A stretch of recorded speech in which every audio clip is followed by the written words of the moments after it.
Good evening, everyone. It is my pleasure to be with you guys tonight. We are going to talk about the renal denervation in the SCAI's initiative of the clinical conversation in the interventional cardiology. The topic of tonight, which has really received some momentum, renal denervation. And the focus is really on how interventional cardiologists can partner with their cardiovascular service line administrator and how they can put together a successful business plan to launch a renal denervation program. This program is supported or sponsored by SCAI, and I'm pleased to be here with Atul and Eric from St. Vincent's Heart Center of Indiana and from the Beth Israel Deaconess Medical Center from Boston, respectively. Thank you for being with us. Thank you for hosting, Kintur. Thank you, Kintur. Here are our disclosures that would like to make sure you are aware. And also, this event is supported with the commercial support from Medtronic's educational grant. By attending this session or reviewing this, you can claim a 0.5 AMA Category 1 credit as well as mock points as described. And this can be done through this link here. Once again, good evening and welcome. As I said that, the renal denervation has come to a pivotal place. Initial exuberance many years ago, tempered by some neutral trial. The field has taken a full circle with multiple recent sham-controlled studies demonstrating durable benefit. In 2023 end quarter, we got 2 devices approved by FDA for the treatment of uncontrolled hypertension in form of renal denervation. And now we have significant US and global experience that has validated the safety and effectiveness of renal denervation. As I said, this puts us in a pivotal position. On one hand, we have this novel evidence-based therapy that can help improve blood pressure for patients who have failed lifestyle measures and medications. And they are suffering from this resistant and refractory hypertension. So there's, on one hand, we have a hope, we can provide a hope to them. But on the other hand, introducing a new program like this requires more than just a clinical expertise.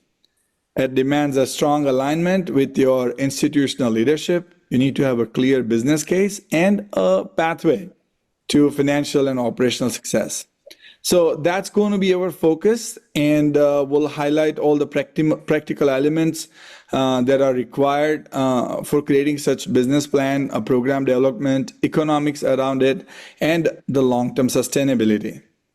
So, if you just go to your administration and have a strategic case that I want to start a new procedure, it may not go as well, versus if you say, we want to start a program that would have a ripple effect across service lines, population health, and financial sustainability, then it's very likely to be successful.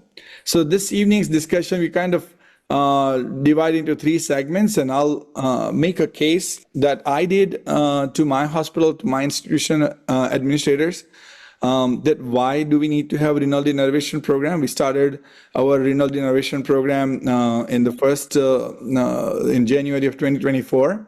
And my selling point before was that, number one, unmet need. There's so many patients suffering from persistent uncontrolled blood pressure or resistant hypertension. From experience of doing multiple renal denervation trial, what I had recognized that there's so many patients who come in for this condition, and there are so many things that needs to be done. So you diagnose so many obscure problems, starting from endocrinal disorder to obstructive sleep apnea. So investigation and management across multidisciplinary pathway really can have a halo effect, and there can be a financial model around it. but it's also, your hospital administrators have the same intention of providing the needed care to the patient population that they are serving. And if we can express the need and the case of it, then it's more likely that there is an alignment. So I, from that experience, use that there is going to be a halo effect of many other broader hypertension management initiative across different subspecialty, and maybe bring collaboration between the subspecialty, starting from primary care, nephrology, cardiology, and endocrinology, as well as the sleep medicine. The next thing I kind of think that is a very important one is that it helps build a reputation. It differentiates the healthcare system as an innovator, as a leader, as an institution that is invested in the community and providing something that is needed. The other argument is that, as we know, that disproportionately underserved population has a more significant outcome associated with uncontrolled blood pressure. And there is a lot that we can achieve by controlling the risk factor. And at the end, this is going to be a high volume procedure. The number of patients suffering from hypertension, uncontrolled blood pressure, and resistant hypertension is way high. And this is potentially one of the next volume growth procedure for the cath lab. And the number of patients that can benefit, and once the program is up and running, the number of patients that can go through the procedure room, that is going to be very high. So even if we, capture the fraction of these patients, it creates a sustainable volume for renal denervation, and that can kind of have, downstream service utilization across the system, starting from labs, imaging, comorbidity management, follow-up, etc. So this, were my comprehensive kind of reason to say we should have a renal denervation program. And it went really well with my institution. And we have a tremendous partnership so far to come to where we are having high volume RDN program and some of the research initiatives. So with that, I would ask Eric to introduce himself a little bit more in detail, his experience, and maybe talk further on this topic. Yeah, thank you, Kintur. Wonderful overview of how you launched your program. I think we have a lot of similarities, and there's a few salient points that I think really helped us launch that I kind of learned along the way. In our program, we actually started with a hypertension program. We knew there was a good chance that renal denervation was coming. It wasn't a guarantee by any means, but either way, we saw the clinical need in hypertension care, and we felt that we can offer a program that was differentiated in Boston and serve patients that were really not getting appropriate management of their disorder through the development of a hypertension center. And so I had a wonderful fellow who was very interested in hypertension. She went and trained in hypertension in preparation for launching this center. And we also brought in another expert from internal medicine to launch our hypertension center within our cardiovascular group. So that was a really great start because we already had a clinic that was getting filled up with referrals. We were really restrictive to patients who had challenging to control blood pressure. So not just one-off, easy to medicate blood pressure, but those who were on 3 or more meds, who needed a secondary evaluation. Some of them needed a procedure like renal artery stenting or adrenal vein sampling. And so we worked with endocrine and nephrology, and we had this all set up. And then it just, as fate had it, for renal denervation came to fruition through approval in November 2023, and we were positioned to roll that into this program and commercially. And so you would think it was all smooth from that point on, but obviously we've all dealt with challenges on the reimbursement side. And as hopefully this starts to wrap up, and then we'll speak on this in a little bit. I won't spend too much time on the negotiations of building a program with, unfortunately with the financial loss. But we made the best of it. And I think things that were principled here were, Kintur, you said this really nicely. First off, you have to make a patient-centric case. You can't make a case that, as much as centers want to stand out and be competitive, in the end of the day, everybody in the healthcare system responds to patient needs and patient care. And so when we made this about the patient, we showed the prevalence of this disorder, how poorly we were doing in terms of control, the effect on cardiovascular morbidity, mortality. We got the attention of the people we needed to get the attention of. So that was really take-home point number one. The second part of it was not settling and quantifying the benefit of the program at just the level of a procedure. And Kintur, you also spoke about this nicely. You know, we talked about how we're going to bring in patients from outside our healthcare system, how they will want to get their care here for other cardiovascular and other medical disorders, how we involve other specialties in developing this program. And that really got the institutional support behind this, even again in a more challenging financial situation. And then, you know, I think it's the usual stuff that we do well, do a good job, get good patient outcomes, and then, you know, these centers speak for themselves, and we've got a good reputation where people are being referred in and want to see our team. And so, you know, I think those were really important parts of this. And again, some people might be entering this in the period now where the device is approved, it's in the guidelines, hopefully it will have reimbursement, and you might be starting with the device itself and not a hypertension program. But if you make this about the patient, and you get that infrastructure in place, I mean, I think you can be incredibly successful both locally and regionally and even and nationally with a well-rounded, you know, sophisticated hypertension program. So I'll pause there, but I was listening to you, Kintur, and I was like, that speaks to me as well about how you went about it. And, you know, I've heard Atul talk on this as well, and I know he's got a similar approach. So I'm going to pause here, but really great comments so far. Eric, can I ask you to give us a little bit update about the SCAI paper that's recently published? We have a lot of great stuff coming through SCAI that has support of renal denervation. You know, one of the most important documents was a document outlining kind of the competencies behind why we need to prepare as an institution for renal denervation. So we go through procedural competencies, the institutional competencies, as well as the resources that are necessary to support this procedure. And then on top of that, you know, we've had recent changes in the guidelines, and I think that's been a really important part of how we move forward with the new procedures getting in the guidelines. Now, current guidelines, and we'll talk a little bit more about this throughout the year, but the current guidelines give renal denervation a Class 2B recommendation, which means that in the right patient, it's appropriate to offer this procedure. Now, we need more data. Obviously, like any new device, we need data that support an improvement in hard outcomes.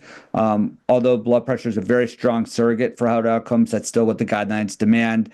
And so I imagine this will continue to creep up in the guidelines, but at least it's recognized as a therapy that is now available to patients and in the appropriate situation can be offered to them after they have exhausted medical therapy and lifestyle changes. And so we're really proud to see this as part of our guidelines. It will help how we move forward. Again, there's always an opportunity to get more evidence, but while we start this program, we have sham-controlled trials that have shown a benefit in blood pressure reduction, and these trials are now showing benefits out to 2 and 3 years, if not beyond. So really great start to a new procedure, and we'll build off that.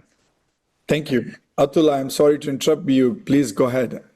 No, not at all. You know, Eric and Kintur, both of you have, you know, really done a nice job of making the argument be patient-centric. And at the end of the day, all of our hearts and all of our efforts, whether we're in the C-suite in a hospital or whether we're in the front lines of clinical care, should have that as our North Star, right? The idea that every patient is going to be at the front and center of all of our efforts.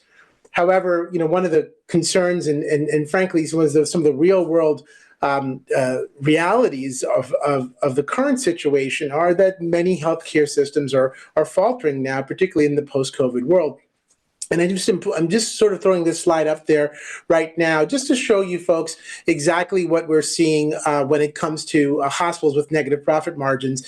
And in 2022, that was about 53% of hospitals were in negative profit margins. And as a result of it, I think what used to occur, particularly back in the day of TAVR and left atrial appendage occlusion, when those therapies were emerging, shockwave as well, is that most folks were going to be, in most healthcare systems, were going to be a little bit more lenient about whether or not this was going to really have a contribution margin, whether the performance of the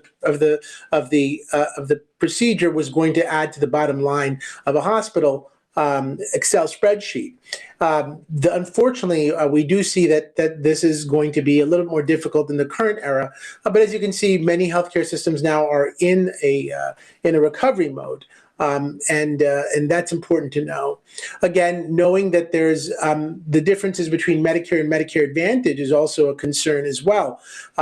Right now, renal denervation is being reimbursed on a case-by-case basis.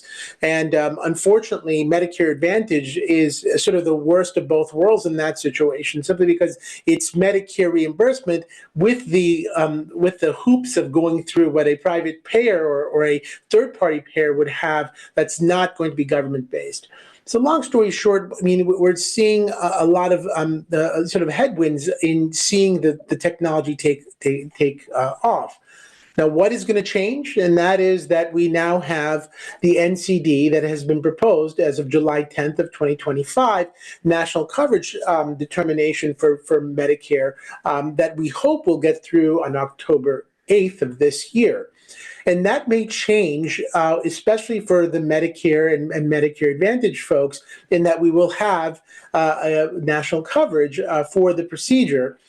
Currently, what we have are these, as we already alluded to, are these TPT or transitional pass-through codes that reimburse as follows. Now, again, this has been challenging in most healthcare systems, unfortunately, with the prior authorizations and a lot of sort of unfortunate red tape that has come in the middle of our being able to deliver this really transformative therapy. And what currently the strategy is that if you're Medicare alone, there'd be no prior authorization required. If it's Medicare Advantage, you're going to have to submit the prior authorization. Most likely that's going to be denied. And then, of course, greater work needs to be done in order for that to be reimbursed with commercial payers. The same procedure with Medicare Advantage, you submit a prior authorization and you hope that it gets approved. And then if not, you have to go through an exhaustive appeals process. So the waiting game at this point is, do we need to wait the 2+ years to bring renal denervation globally to our healthcare systems, despite it being FDA approved in 2023?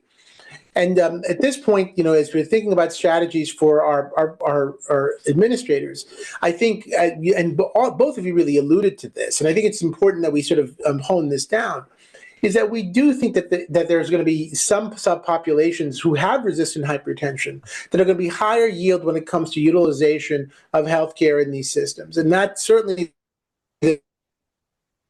the lowest hanging fruit are going to be patients with acute hypertensive episodes, whether it be hypertensive urgency or emergency, and we document that concretely. In other words, those patients that continue to use the ER, continue to have ER visits, and we all know that over time, those patients will be, unfortunately, revenue negative for our healthcare system. Those are the folks that I think would really benefit in being put front and forward to healthcare administrators. So that's saying that, hey, look, we're going to work in partnership to make sure that the patients that we have are going to be those that are going to have the highest yield, not only from a clinical standpoint, in other words, reducing what we think are going to be outcomes. Now, unfortunately, we all know that outcome data with renal denervation, and frankly, even with our resistant hypertension, folks, is still lacking, but that data continues to accrue. Patients with recent CVA or MI with uncontrolled hypertension would be another good population. Patients with documented partial or total antihypertensive drug non-adherence are going to be really important. These are folks that aren't taking their medications for various reasons. And as a result of it, those are the patients who are going to have the highest amount of events as a result of having uncontrolled hypertension. You're going to leverage your outcomes and cost analyses data to ascertain the influence of renal denervation on overall health costs. And you can certainly look at manufacturer-based incentives, which include risk-sharing models. In other words, how do you work with the manufacturers of these catheters in order for us to get the best deal, so that it's a win-win-win-win for the patient, win for us as clinicians, and win for the healthcare institution. And of course, the bigger concern is we're still waiting for a physician incentive, in that because we don't have a CPT-1 code, there is no work RVU component at this point. And so having that built in so that there are ghost RVUs or phantom RVUs that have been done, so the physician doesn't feel like he or she is being sort of asked to do work for nothing, will also be an important component of this. We've talked a little bit about our programmatic development, right? We've said, hey, look, it's really critical for us to have a multidisciplinary program in order for us to have renal denervation, akin to what we saw with the advent of the valve clinic and our ability to even diagnose lesions like aortic stenosis and other lesions, and of course mitral regurgitation. We became more facile with these disease entities as we had a therapy that allowed us to do something with it in the cath lab. And of course, hypertension is going to be no stranger to this, because there is already a very nice pathway or the paradigm that's been established as a result of these things that we've already experienced. And lastly, as we're looking at what we think the reimbursement will be, we do have some examples of what we think these cases are going to bring to an institution, which are listed here. And we're going to see it somewhere break, hopefully, closer to the 5913 PCI, or frankly, even at the 5194 CPT codes. And we hope that total reimbursement will be robust enough where this will gain traction. Lastly, I think what I'm going to sort of talk about, and of course, this is the work RVUs that are associated with each one of these procedures, which again are going to be comparison to what we think may come down the pike for renal denervation as well when the CPT code finally gets established, and we anticipate that being in 2027. But lastly, what else can we say, and what else can we tell our administrators that it's going to be convincing, is that, look, this could be a potential payer mix game changer. As profit margins continue to be razor thin, as we see that the general population that we're going to be doing renal denervation on is going to be a younger patient, right?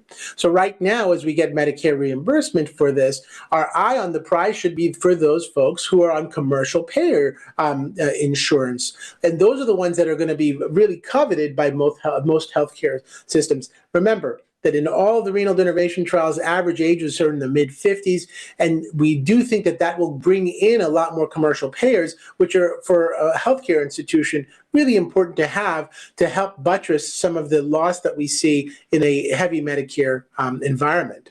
Again, how is it that we can have great interventional cardiologists like you, Eric, and Kintur in a healthcare system, and how do we retain you, a talent like the both of you? Both of you are passionate about this.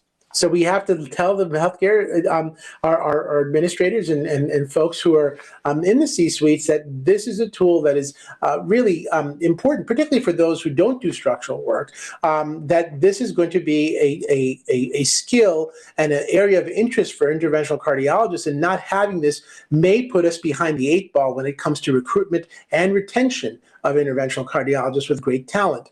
And frankly, as Kintur, you talked about, obviously, that the fact that you'll have a center of excellence, which would be a great tool for marketing. And of course, as we've seen with TAVR, as we've seen with left atrial appendage occlusion, those centers that were the centers of excellence early on remained the center of excellence in most local markets, and this will not be an exception, but rather will be the rule. Those folks who are going to be early to the game for renal denervation build all those tools that you need for us to have a renal denervation program, which includes a soup to nuts hypertension program, is going to be critical for the success of any program, and of course for volumetric growth in the future. And with that, I think I will certainly end here, and of course I'll open it up for any discussion.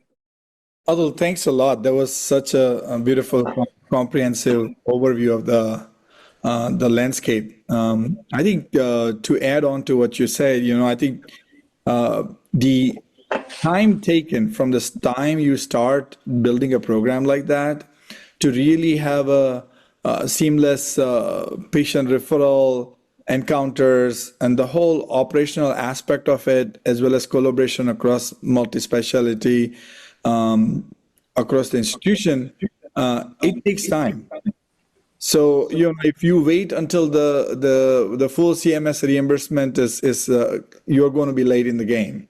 And I think there's also a lot to be learned in this space. It's a sympathetic nerve modulation, its effect on all other conditions, and itself in renal denervation and hypertension with, new initiatives such as hepatic denervation and sensory feedback. There's so much needs to be learned, so many things that need to be explored. So being part of such program, you can be part of such of the innovation. And as you said, that will help retaining talented and enthusiastic interventional cardiologists in the institute. Right. And again, as you allude to, Kintur, I mean, the observational data regarding atrial fibrillation is certainly turning out to be very exciting. We think that we may see some signal for ventricular arrhythmias. Heart failure may also be part of this, particularly in our HFpEF population, which has been a real difficult patient population given the rehospitalization rates. I think time will come on where, as you said, sympathetic down dampening of, in multiple disease states is going to be, will be chock full of salubrious effects. And so I'm really excited about it. We just need to have the same excitement be generated with the folks that are at the table of making these decisions. And right now, that's a pretty difficult conversation to have. I think in 2027, it's, as you said, it's too late. One of the things that we may want to sort of think about is that, if we don't do this now in a healthcare system, a healthcare system may very well lose the very, very difficult Darwinian battle that occurs between institutions, which is, hey, if you don't do this now, this may be the procedure that actually keeps a cath lab more buoyant, especially as we see PCI volumes come down, especially as we see diagnostic caths go down. This may be the procedure that keeps a cath lab going. Not to mention that there may be some down the pike, and it's again very early, but another procedure that could very well lend itself to an ASC model, and that has been of great interest in the interventional world.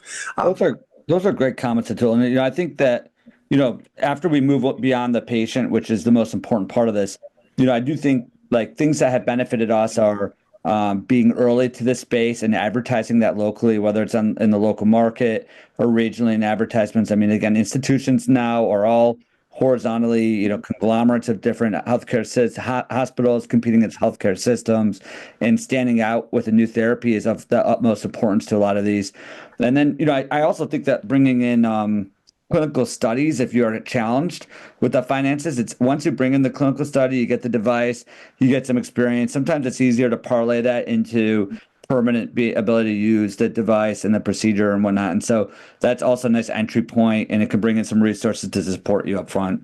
Right. And again, being patient-centric, let us not forget that in surveys done by the manufacturers, we've seen about a 30% preference for patients to have renal denervation. So in other words, when all hypertensives were surveyed, 30% of them expressed an interest for renal denervation. This may be a situation where, and I don't know how often this happens in your clinic, it certainly happens in my clinic every day, the patient has seen a commercial because direct-to-consumer marketing is becoming more and more the norm. Patients may very well be the ones demanding that they have access to this.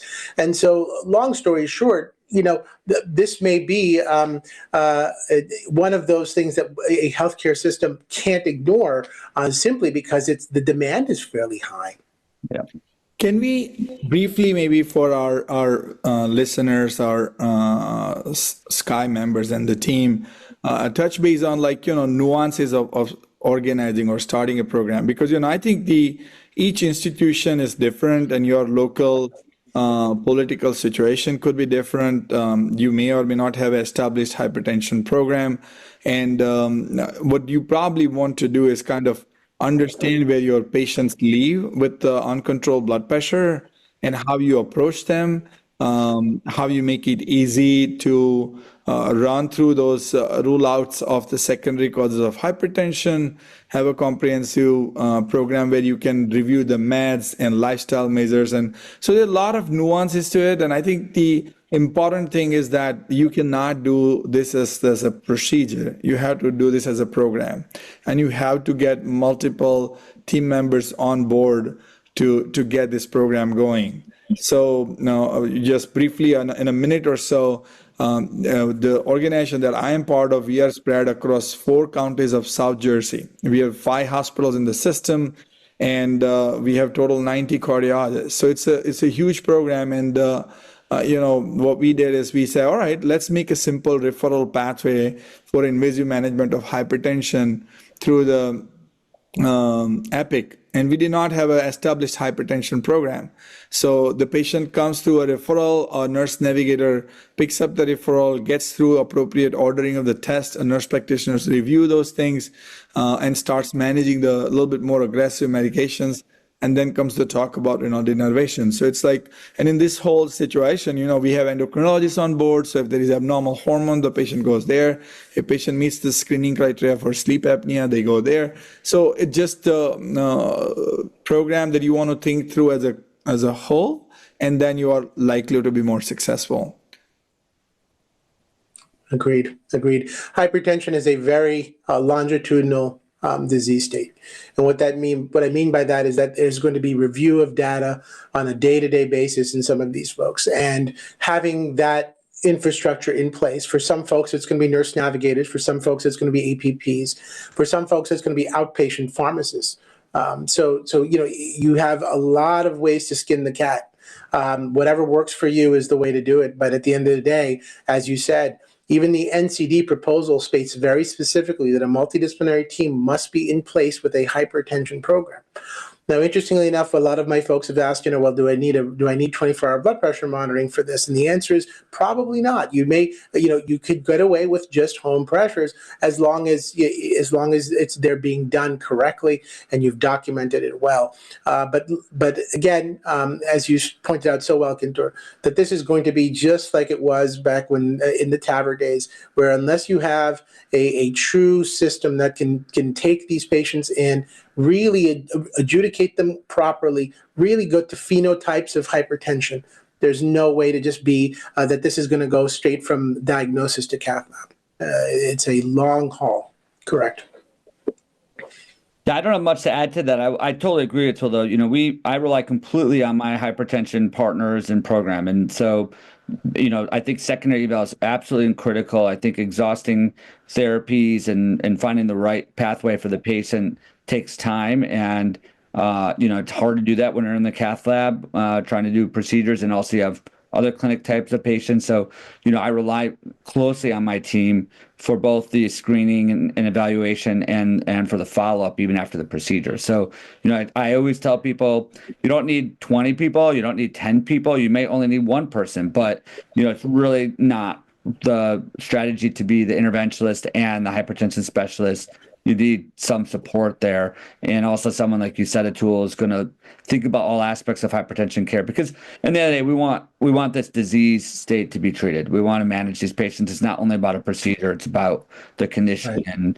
and cardiovascular morbidity, mortality reduction. So. Right. Because what we're doing right now is not working. At this point, even at our best guess, 25% of those folks with hypertension are at goal. So, this is not something that we do very well as a society. So Eric and Atul, thank you so much for your leadership and contribution to the field and also to this particular discussion. I am thankful to SCAI and the leadership of SCAI, not just for sponsoring this program, but also having a strategic support to this procedure that is going to, at least right now we are seeing it's translating care for patients who are suffering from resistant hypertension or uncontrolled blood pressure. And I would also like to end by saying thank you to Medtronic for supporting financially this program and the SCAI Educational Committee. Thank you, everybody.